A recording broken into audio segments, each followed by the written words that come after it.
Jesu Kristu inkosi. Ngiyabingelela ke bazalwane ekhaya likaJesu waseNazaretha. Kakhulukazi ngibingelele kubaba umpostoli nomama apostoli. Ngibingelela abafundisi bonke nomama bonke ekhaya likaJesu. Igama lami ke Makhoba. Suka endaweni eBhamshela. La khonza khona ubaba usithola. Basalale ke akuningi sazokusho sekhulumele umphathi webandla kaNkulunkulu.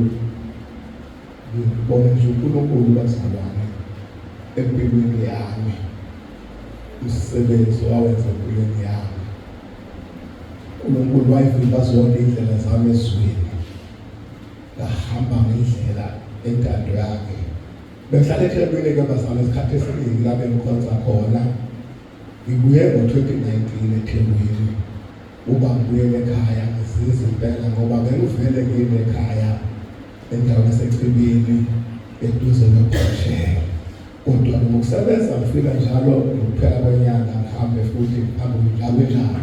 Kodwa akumsana uNkulunkulu uningi engakusho isikhathi sesifishane kuningi ngiyafakaza uNkulunkulu angisize khona. Ngoba sengibuyile eThekwini bazasizonqaba sengibuyile eThekwini. Ngifike ekhaya ngaxhumana nabazalwane umsaka uNkulunkulu obeseduzane nami. Abazalwane baxhumanisa ke ngabona ubaba uNsibande. Baba uNsibande wakhuluma izinto ebengijwayele ukuzizwa ngiphethwe ebandleni la bengiphethwe khona eThekwini. Umzalwane bazalwane ngaphansi kasibaba usithole umzalwane nje ophethwe ngokusithoba ngaphansi kababa usithole. Akukho ngikwazi sazokusho kodwa nje engikwaziyo ngazi uNkulunkulu esizimpilo yami.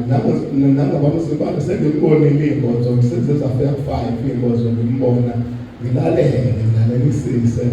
ngilalelisise ngizizwe imfundiso zakhe ukuthi leziya ezakhipha impilo yami la ngihamba khona zangisiza zangenza umntwana kaNkulunkulu ngahamba ngikhululekile. Yabo ngabuya eThekwini ngafika ekhaya mawuhamba wathi uhambile ukwenye indawo senokusebenza ufike ususize ekhaya ufika kukhona izinto zakhona ubese ubona abantu bengakanqophi ngoba bengisekude ngiqoba ngingqobile kanti ngikude. Kodwa base ngifike ekhaya ngafika ngabona khona izinto zakhona wangisiza uNkulunkulu wangixhumisa nengcebo kaNkulunkulu. Hayi sambeke kufanelile yona lensindiso uNkulunkulu wabe nomsaki nabangcwele. Ngeke ngisathinta amazwi angisindisayo, ngeke ngisathinta nezinto engadlula kusona kasinye ngoba khona izinto engangizidla. Kodwa uNkulunkulu ngomsaka kaNkulunkulu wangisiza, uNkulunkulu wangibonisa ukuthi wavula amazwi embonweni ngasizakala ngahaba. Basalelelisa ukubangibela izinto ekade ngizizwa la ziyawunelisa umphefumulo wami kakhulu, ziyawunelisa kakhulu bazalwane kababa uNsibande kakhulu. Ngibonga kakhulu ncebo yenkosi, ngiyayizwa izinto ezikhulumayo ziyangijwayeza kakhulu ngoba izona ezangizaphile zavimba into zezwe. Ngathi ngithi hamba ngendlela zami ngisezweni khona la ngihambe khona ngingakakhola uNsibande kuthiwa angenze lokho kulebeze mhlawumbe ngabantu abantwana ngenze lokho ukuthi qedwe bangenze lento mhlawumbe kade kudliwe inkomo noma inkomo ishone lungane. Akulingi ukukhuluma ngoNsibande engathi manguveza ishona ingakapheli leyo nkomo kuthi yona ezosindisa ingane yami kanti yona ezobulala ingane yami. Umusa kaNkulunkulu balele bonke wangenela Haleluya. Wangenela usho ngahlatywa komakhelwane kwenziweni. Khawunamngeni lezo zinto. Amsimane. Ngiyabonga.